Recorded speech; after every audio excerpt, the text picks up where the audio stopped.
الحمد للہ وکفا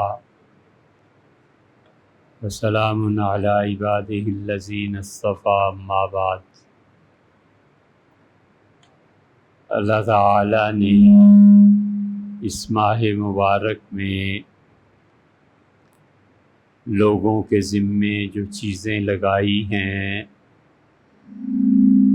اور ذکر کی جس قسم سے اللہ اس مہینے میں لوگوں سے راضی ہوتا ہے اور اللہ چاہتا ہے کہ لوگ اللہ کو یاد کریں، اس کے وہ تمام جملے ہیں جن میں اللہ کی بڑائی بیان کی جائے۔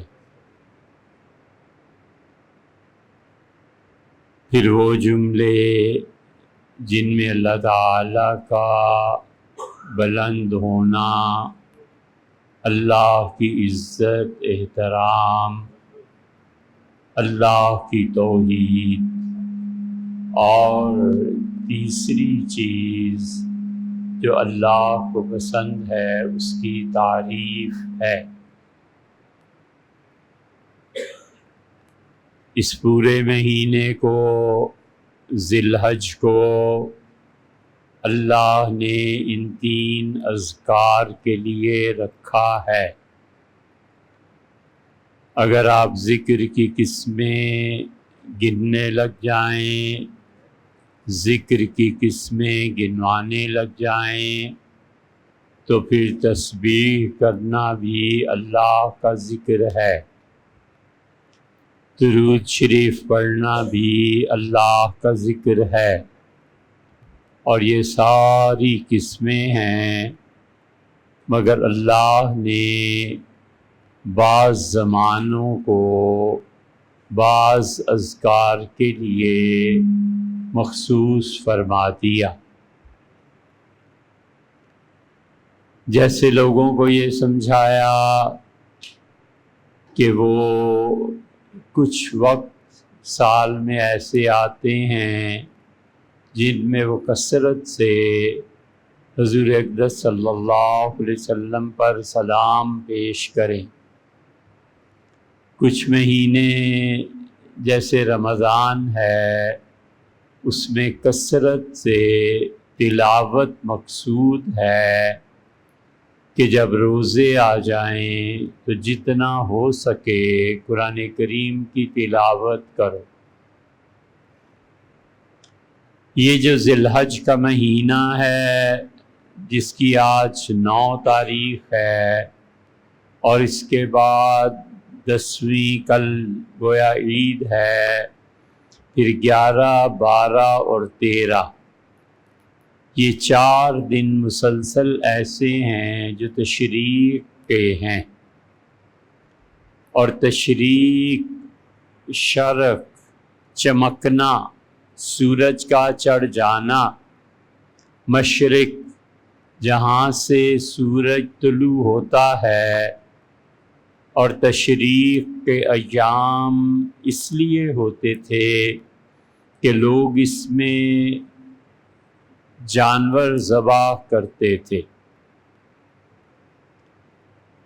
اور اللہ کی راہ میں یا اپنے بتوں کے نام پہ حضرت ابراہیم علیہ السلام کے بعد مدتوں لوگ جانور ذبح کرتے رہے، ہزاروں سال، حتیٰ کہ رسول اللہ صلی اللہ علیہ وسلم کا مبارک دور آیا۔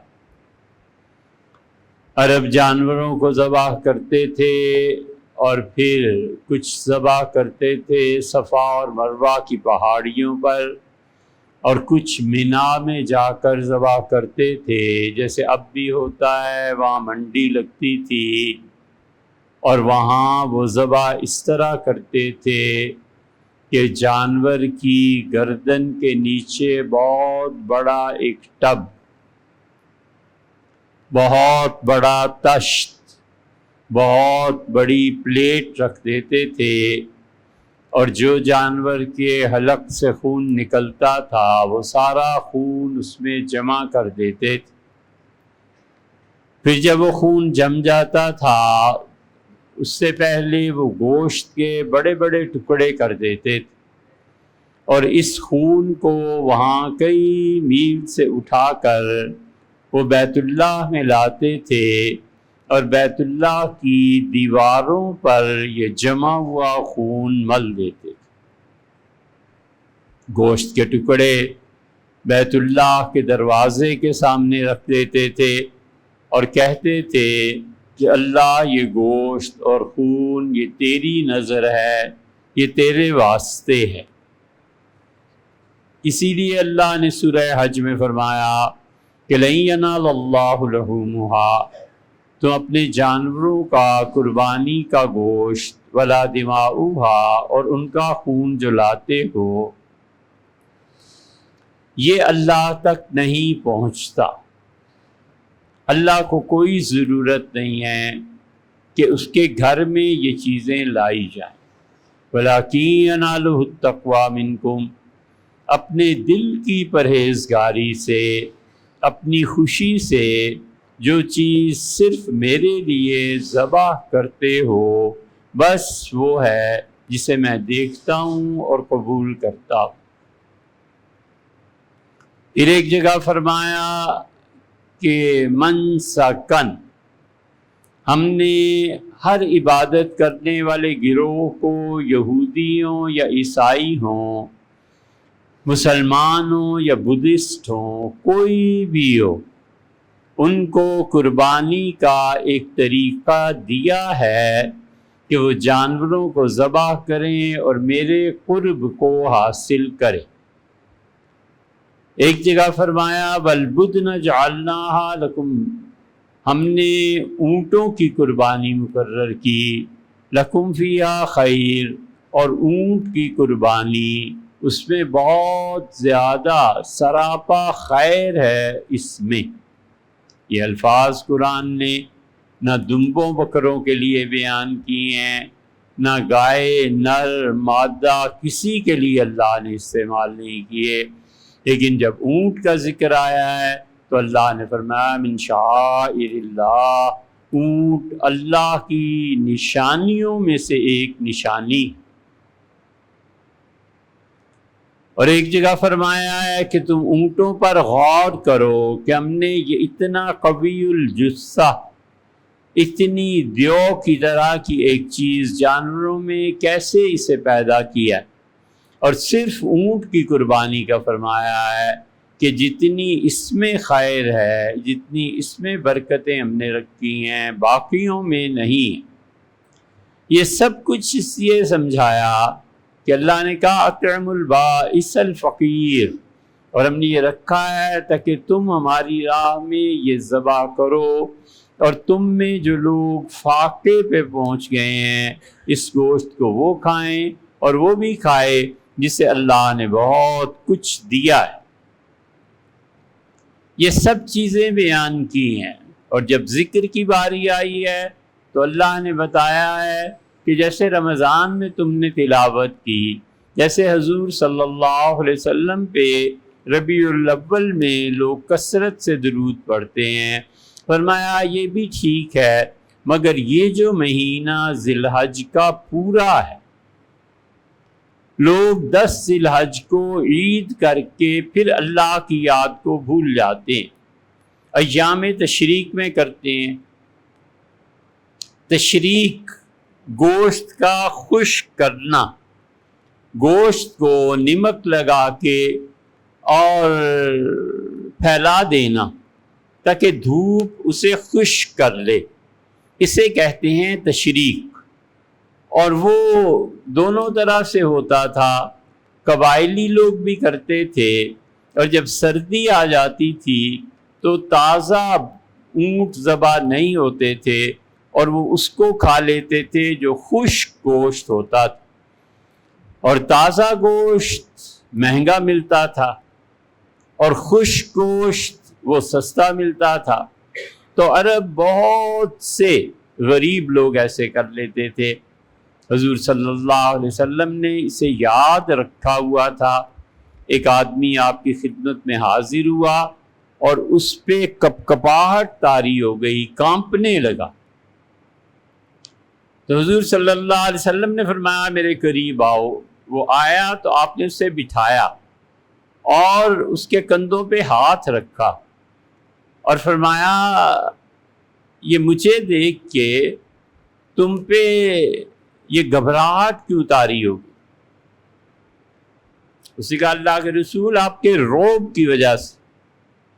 آپ نے فرمایا گھبرا نہیں، میرے پاس بیٹھ اور دیکھ میں اس عورت کا بچہ ہوں، میں آمنہ کا بیٹا ہوں جس کے پاس کبھی اتنے پیسے نہیں ہوتے تھے کہ وہ تازہ گوشت خرید لے۔ تو ہم ایام تشریق میں جو گوشت ہوتا تھا خشک، ہم وہ خشک گوشت بچپن میں خریدتے تھے، میری ماں پکاتی۔ اس لیے جس بچے کو ماں گوشت نہیں تازہ کھلا سکتی تھی، کبھی سوچو یہ ساری نماز، روزہ، یہ مسجدیں، یہ جہاد، ملکوں کا فتح کرنا، کتابوں کا لکھنا، لاکھوں کتابوں کا دین پہ لکھنا، طواف، حج، عمرہ، یہ سب کچھ اس ایک ہستی کے تو گرد گھوم رہا ہے۔ اور کس کی وجہ سے؟ نماز انہی کے طریقے کے مطابق پڑھتے ہیں، انہوں نے بتا دیا یہ جانور حلال ہیں اور یہ حرام ہیں، اسی کو مانتے ہیں۔ انہوں نے بتا دیا کہ یہ چیزیں ہیں جو قربانی ہو جائے گی، اس میں قربانی نہیں چلے گی۔ انہوں نے ہی بتا دیا کہ یہ قرآن ہے اور یہ اللہ کی پاک کتاب مجھ پہ نازل ہو گئی ہے، تم اس کی تشریح کر لو۔ یہ ساری کائنات میں پورا دین، اس کا محور اور مرکز سوائے رسول اللہ صلی اللہ علیہ وسلم کے اور کیا ہے؟ یہ مسجدیں بھی اسی لیے بنتی ہیں، یہ خانقاہیں بھی اسی لیے ہوتی ہیں، یہ اللہ کی یاد انہوں نے ہی سکھائی ہے۔ تو اللہ کی بے نیازی ہے، جس کو جب چاہے نواز دے، جس چیز سے چاہے نواز دے، اور اللہ کی بے نیازی کہ کسی چیز کا وہ محتاج نہیں ہے۔ آپ نے فرمایا میں تو اس عورت کا بیٹا ہوں جو غربت کی وجہ سے تازہ گوشت نہیں کھا سکتی تھی، میرے پاس بیٹھ۔ اس لیے ایام تشریق یہ ہیں، اور یہ پورے ذی الحج میں اللہ کو سب سے زیادہ جو ذکر پسند ہے یہ ایام تشریق کیا ہیں؟ آج 9 ذی الحج کو جس نے بھی فجر کی نماز پڑھی ہے، فجر کی نماز کے بعد ایک مرتبہ اس نے اللہ اکبر لا الہ الا اللہ واللہ اکبر وللہ الحمد یہ جملے کہے ہوں گے۔ یہ 9 ذی الحج سے شروع ہوئے ہیں، 4 مرتبہ اللہ اکبر کہنا، ایک مرتبہ کلمہ طیبہ لا الہ الا اللہ کا پڑھنا، 5 اور چھٹا جملہ الحمدللہ۔ یہ 6 جملے اللہ نے پورے اس ذی الحج کے لیے رکھے ہیں۔ ان میں 9، 10، 11، 12 اور 13 کے سورج ڈوبنے سے پہلے 5 دن رکھے ہیں، جس میں یہ فرمایا ہے کہ ان جملوں کو اونچی آواز سے پڑھنا ضروری ہے،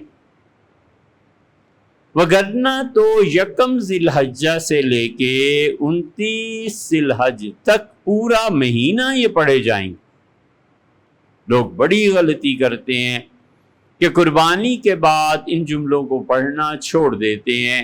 یہ جو بعد کے دن آ رہے ہیں وہ 18 ہیں، 19 ہیں، 20 ہیں، جتنے بھی ہیں، یہ منع فرمایا ہے کہ اونچی آواز سے نہ پڑھو، لیکن یہ تو کہا ہے کہ ہر نماز کے بعد تھوڑی بہت اونچی آواز سے پڑھ لو، چلتے پھرتے پڑھ لو، گھر میں پڑھ لو۔ پورا مہینہ 6 جملوں پہ مشتمل ہے، اور اس میں 4 مرتبہ اللہ کی تکبیر کا ذکر ہے، اللہ اکبر، یہ 2 ہو گئے، لا الہ الا اللہ یہ اللہ کی توحید ہو گئی، واللہ اکبر، اللہ اکبر 4 ہو گئے، وللہ الحمد، اور یہ 6واں جملہ ہو گیا۔ یہ بتایا کہ ان 30 دنوں کا یہ خاص وظیفہ اور ورد ہے، جو آدمی اس مہینے میں یہ جملے پڑھتا ہے، خدا کا بڑے سے بڑا ذکر کوئی چیز نہیں ہے جو اس کا مقابلہ کر سکے، کیونکہ اللہ نے ان 6 جملوں کو متعین کر دیا۔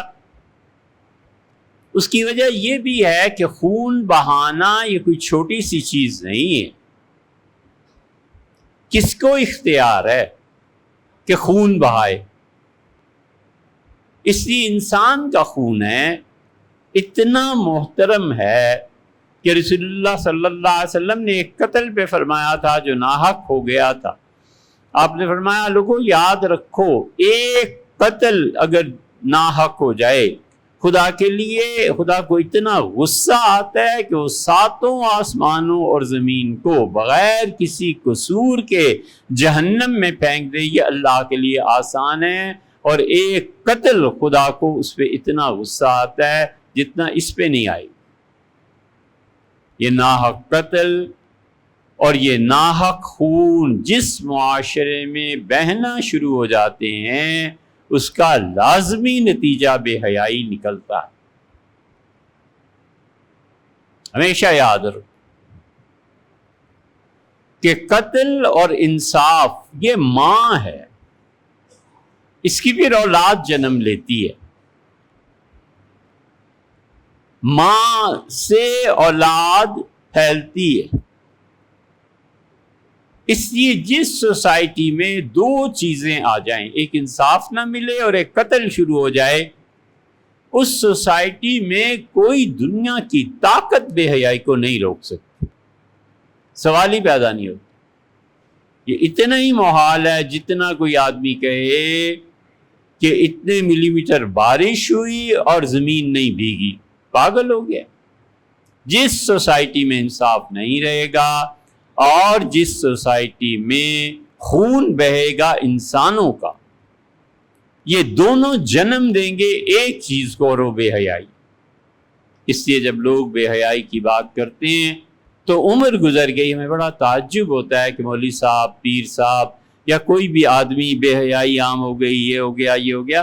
ہم کہتے ہیں تم کتنے بچوں کو مارو گے؟ ماں جو اس کی ہے، یہ جو تمہاری عدالتوں میں انصاف نہیں رہا، یہ جو قاتل کو سزا نہیں ملتی، یہ ناحق خون ہو رہے ہیں، یہ ان کے بچے ہیں۔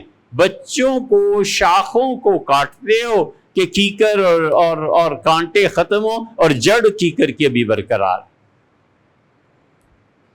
کیا کہے آدمی؟ یہ زندگی کے اس فلسفے کو نہیں سمجھے، اور اوپر سے ایسے کم ظرف لوگوں کو اختیارات مل گئے ہیں جو جڑ پہ ہاتھ ڈالتے ہوئے ڈرتے ہیں، کیونکہ اپنے رشتہ دار بھی ملوث ہیں، خود بھی ملوث، اور ٹہنیوں پہ پانی دیتے ہیں۔ اس لیے جب بھی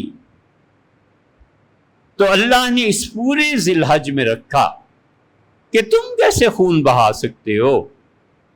چیونٹی کو نہیں مارنا۔ حدیث میں آیا ادب المفرد میں، ایک نبی تھے علیہ الصلوۃ والسلام، سو رہے تھے، بہت گہری نیند، چیونٹیوں نے کاٹا۔ اگرچہ نبی معصوم ہوتے ہیں، مگر کبھی کوئی بات ایسی ہو جائے تو یہ بھی ایک چیز ہے، لوگوں کو بتانا بھی ہوتا ہے، اللہ نے تعلیم بھی دینی ہوتی ہے۔ وہ گھبرا کے اٹھ بیٹھے اور انہوں نے آگ لگا دی جہاں چیونٹیوں کا گھر تھا، تو اللہ تعالیٰ نے تنبیہ فرمائی، وحی نازل فرمائی، اور اللہ نے کہا آپ نے ایک ایسی قوم کو جلا دیا جو بہت زیادہ سبحان اللہ کہنے والی، جو میری تسبیح بیان کرنے والی تھی، آپ نے کیا کیا؟ اس لیے جان اللہ کو عزیز ہے۔ ہم نہیں جانتے ان جانوروں کی وجہ سے کیا کیا ہوتا ہے، ہمیں ظاہر ہے خبر بھی نہیں ہو سکتی۔ یہ تو نبی علیہ السلام کچھ بتائیں تو بتائیں، کیونکہ انہیں اللہ ڈائریکٹ وحی کرتا ہے۔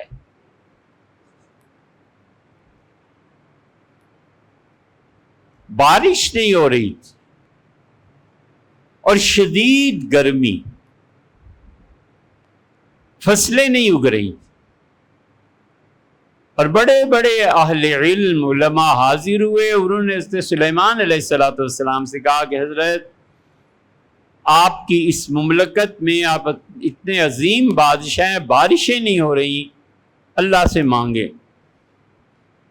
انہوں نے کہا چلو کھلے میدان میں فلاں دن آ جانا اور میں بھی آؤں گا اور تمہیں نماز پڑھاؤں گا استسقاء کی۔ پھر وہ چلے مقررہ دن پہ انسانوں اور جنات کے ایک جمع غفیر کے ساتھ، بہت پبلک۔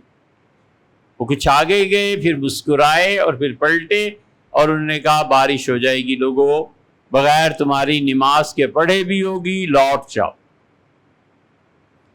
کسی نے کہا حضرت ایک تو آپ مسکرائے، پھر آپ نے نماز نہیں پڑھائی، آپ نے کہا اب ہو جائے گی، کیا وجہ ہے؟ انہوں نے کہا میں جا رہا تھا نماز ہی کی غرض سے، تو میں نے ایک چیونٹی کی آواز سنی اور وہ اپنے بل سے باہر آئی، اور پھر میں نے دیکھا اس نے اپنے دونوں ہاتھ اٹھا دیے اور اس سے کہا اے پروردگار، گناہ انسان کرتے ہیں، جنات کرتے ہیں، لیکن زمین کے نیچے اتنی گرمی ہو رہی ہے کہ ہم مر رہی ہیں، جل رہی ہیں، اے رب مہربانی فرما۔ تو اللہ تعالیٰ نے کہا کہ چونٹی تمہاری سن لی اور ہم تمہیں بارش دیں گے۔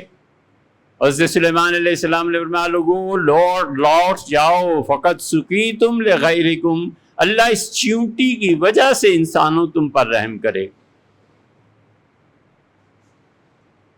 اس سے کائنات اور دنیا کیسے چل رہی ہے، سارے سلسلے، کیا ہم تو اس کے 1% تک، 1% بھی بہت بڑی چیز۔ اسی لیے رسول اللہ صلی اللہ علیہ وسلم ترزقون بضعفائکم، تم میں جو غریب لوگ ہوتے ہیں نا، اللہ کہتا ہے ان کی وجہ سے انہیں بھی دے دو، امیروں کو بھی دے دو۔ جو بیکار ہوتے ہیں ان کی وجہ سے سرمایہ داروں کو بھی مل جاتا ہے۔ کون بیکار ہوتا ہے؟ گھر میں چھوٹے چھوٹے بچے ہیں، نواسے ہیں، پوتے ہیں، کیا چھوٹے بچے کو کہے کہ کیا کمائی کرے؟ عورتیں کیا کمائی کریں؟ یہ تو اب عذاب پڑا ہے عورتوں کی نوکریوں کا، شریعت نے اسی لیے اس کے ذمے یہ چیز رکھی نہیں تھی کہ اس سے ایک اچھی نسل مطلوب ہے جو معاشرے میں، سوسائٹی میں انسان بنے اور انسانی۔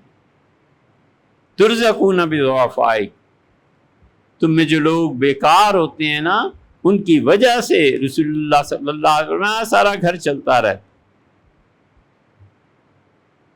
اس لیے انسانی جان اور زندگی اور جانور کی زندگی، جانور کی جان، یہ تو اللہ نے آؤٹ آف دا لا جا کر قربانی کو جائز قرار دیا ہے، ورنہ کس کی ہمت ہے کہ کسی کا خون کرے؟ منع فرمایا۔ اس لیے رسول اللہ صلی اللہ علیہ وسلم ان 3 دنوں میں 10 ذی الحج کل، 11 اور 12 کو شام سورج ڈوبنے سے پہلے، اللہ کو سب سے اچھا کام یہ لگتا ہے کہ اس کے لیے جانوروں کا خون بہایا جائے۔ ایک جگہ فرمایا لوگوں ان 3 دنوں میں کوئی نیکی نہیں ہے جو اس کے مقابلے میں تمہیں اللہ کا قرب عنایت کرے۔ اللہ کی معرفت اور قرب میں ان 3 دنوں میں بس یہ کام کرنا ہے۔ اس لیے جو ٹرینڈ ہے کہ قربانی کی بجائے یہ کر دو، سبیلیں لگا دو وغیرہ وغیرہ، حضور صلی اللہ علیہ وسلم نے فرما دیا کہ ان 3 دنوں میں بس یہ کام ہے، ایک، اور دوسرا اس پورے مہینے میں اللہ اکبر لا الہ الا اللہ اللہ اکبر لا الہ، یہ 6 جملے پڑھنے ہیں۔ سب سے بڑی عبادت اس مہینے کی ذکر میں اور پیسے کے خرچ کرنے میں یہ 3، دیگیں پکائے، غریبوں کو کھانا کھلائے، کچھ کرے، لیکن سب سے بڑھیا عمل اور سب سے اعلیٰ نیکی جو ہمارے پاس ان دنوں میں ہے وہ جانوروں کا ذبح کرنا ہے ان 3 دنوں میں اور باقی پورے مہینے میں۔ اب دیکھیں آپ اس کے ساتھ ملتی جلتی بات کیا ہے، خون بہانا بہت بڑی چیز ہے جو اللہ نے اجازت دی ہے، اسی لیے خون، شجاعت، بہادری، جانوروں کو ذبح کرنا، انسان میں طاقت کا ہونا، اللہ نے جملے بھی وہی رکھے ہیں، اللہ اکبر اللہ اکبر، اللہ بڑا ہے اور اللہ سب سے بڑا، عظمت ہے نا۔ لا الہ الا اللہ، کائنات میں کوئی عبادت کے لائق نہیں ہے سوائے اللہ کے، یعنی اس کی بادشاہت کا، اس کی بڑائی کا بیان کرنا ہے کہ وہ سب سے بڑا ہے اور وہ سب سے زیادہ طاقت والا ہے۔ وَلِلَّهِ الْحَمْدُ، اور ہر چیز کو اللہ نے حسن خاتمہ دیا ہے کہ جب کوئی نیکی کا کام پورا ہو جائے تو تم اللہ کا شکر ادا کرو۔ کیا فرمایا ہے؟ آپ کھانا کھا لیتے ہیں تو آپ کہتے ہیں الحمدللہ الذی اطعمنی وسقانی وجعلنی من المسلمین۔ آپ سو کے اٹھتے ہیں تو رسول اللہ صلی اللہ علیہ وسلم پڑھتے تھے الحمدللہ الذی ایقظنی، اللہ کا شکر ہے جس نے مجھے نیند سے بیداری دی۔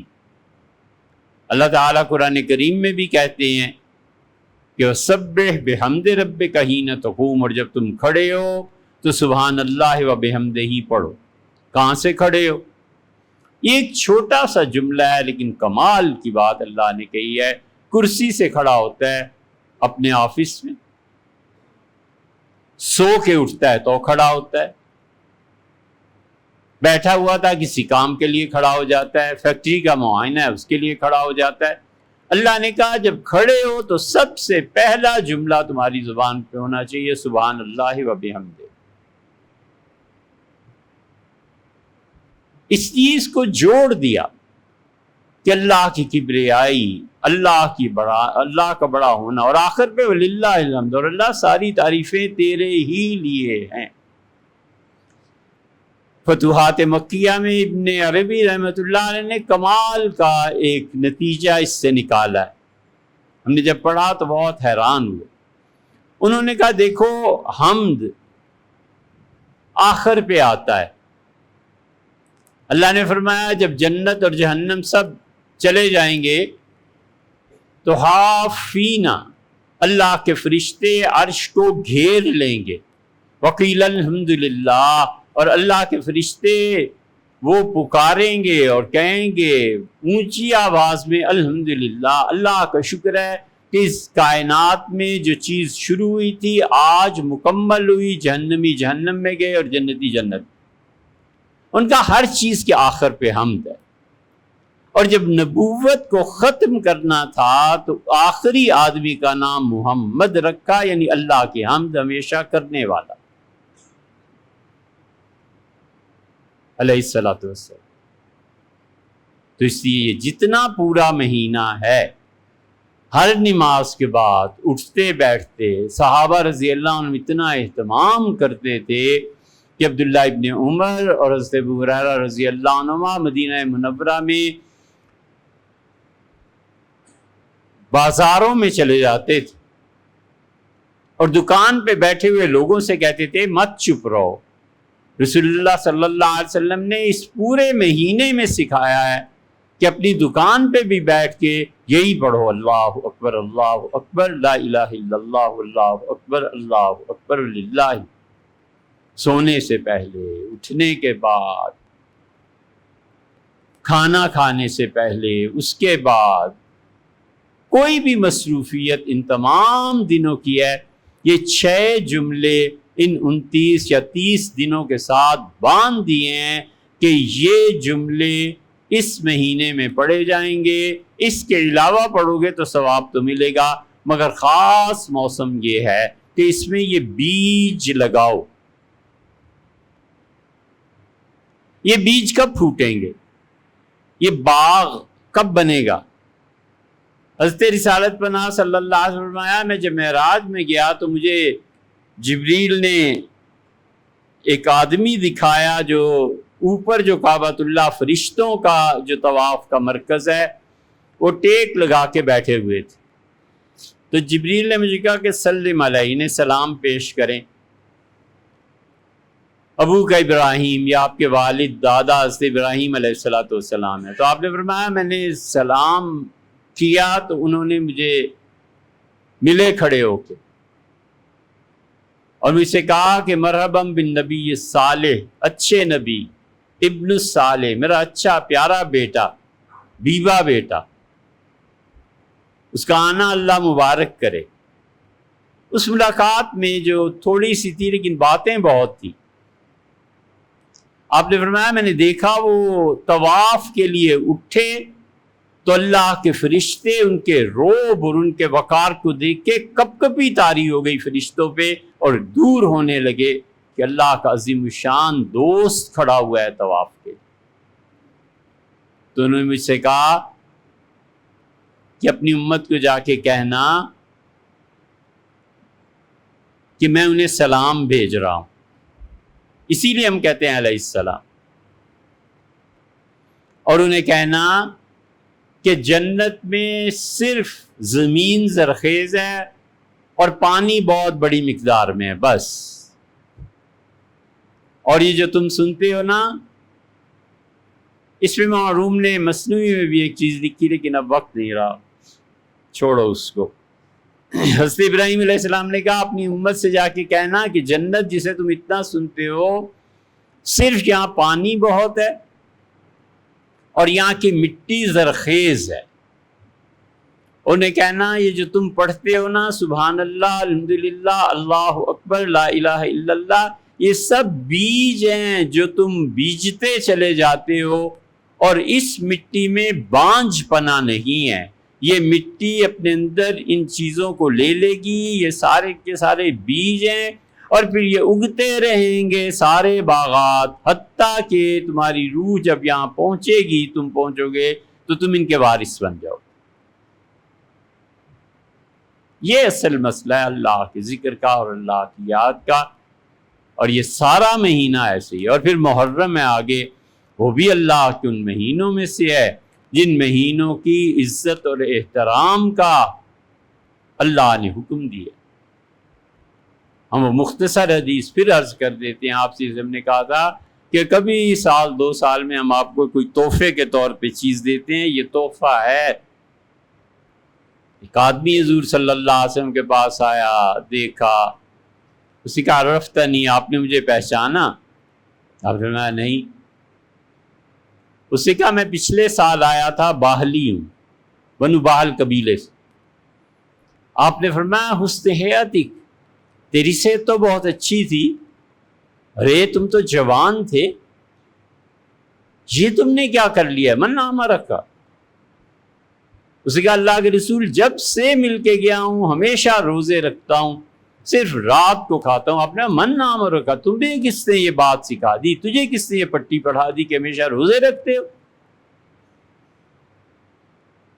وہ جو جوانی کی حالت جم نہ کرنے سے، ایکسرسائز نہ کرنے سے، بھوکا رہنے سے بگڑ گئی تھی، اس پہ رسول اللہ صلی اللہ علیہ وسلم نے ڈانٹا.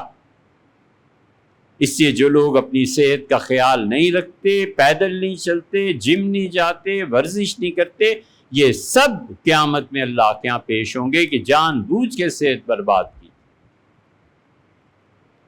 اور پھر فرمایا کہ عذبتا، یہ عذاب روزوں کا کس نے تجھے سکھایا تھا کہ سارے سال روزہ رکھتا رہے؟ عذاب کا لفظ استعمال کیا ہے. بھئی جس نیکی کی طاقت نہیں ہے مت کرو. جو نفلی چیزیں ہیں ان کو چھوڑ دو اگر طاقت نہیں ہے. آپ نے فرمایا ہر مہینے ایک روزہ رکھ لیا کرو، بس کافی ہے، رمضان کو چھوڑ کے. اس کا ضد نہیں زیادہ کر دیں. آپ نے فرمایا اچھا 2 روزے 3 روزے. حدیث میں جو اصل بات سنانے کی ہے وہ یہ کہ آپ نے کہا اچھا چھوڑو جو 4 مہینے عزت والے ہیں، رجب، ذی-قعدہ، ذی الحج جس میں ہم ہیں، اور اگلا مہینہ محرم، ان 4 مہینوں میں 3 روزے رکھ لیا کرو، پھر 3 چھوڑ دیا کرو، پھر 3 رکھ دیا کرو، پھر 3 چھوڑ دیا کرو، یہ کر۔